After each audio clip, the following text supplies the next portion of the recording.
राष्ट्र प्रेरणा स्थल से सीएम योगी ने कहा कि श्यामा प्रसाद के सपने साकार हो रहे हैं।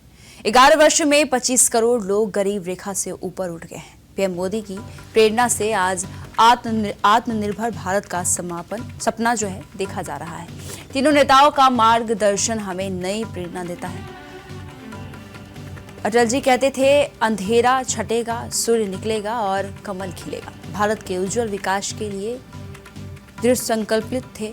अटल जी ने एक पत्रकार और विचारक के रूप में भारत को विजन दिया है, नेतृत्व दिया है और आज हमें उसे विकास के नाम रूप देख रहे हैं।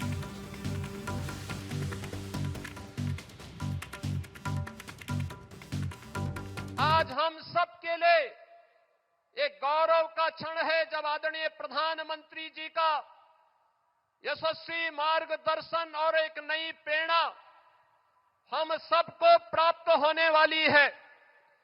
इस अवसर पर प्रधानमंत्री जी के ही विजन के अनुरूप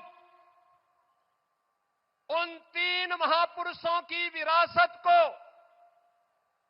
जिन्होंने भारत को एक नई दृष्टि दी, डॉक्टर श्यामा प्रसाद मुखर्जी, जिन्होंने स्वतंत्र भारत में एक देश, एक विधान, एक निशान और एक प्रधान का उद्घोष स्वतंत्र भारत में किया था। आज उनके सपनों का भारत जब हम देखते हैं तो डॉक्टर श्यामा प्रसाद मुखर्जी की उन सपनों को साकार होकर के हर भारतीय प्रफुल्लित होता हुआ दिखाई देता है।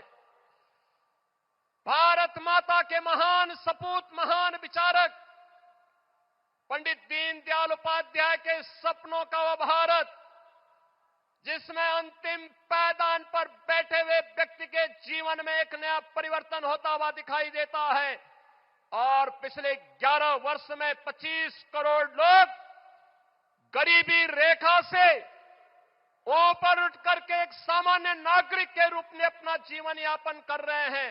अंत्योदय के उस स्वप्न को साकार करने वाले और सरदेव अटल जी के सुशासन को मूर्त रूप देने वाले इन तीनों महापुरुषों की इस विरासत को आत्मनिर्भर और विकसित भारत के रूप में भारत के शिल्पकार, आधुनिक भारत के शिल्पकार, एक भारत श्रेष्ठ भारत के स्वप्न दृष्टा आदरणीय प्रधानमंत्री श्री नरेंद्र मोदी जी का आगमन आज लखनऊ की इस पावन धरा पर हुआ है।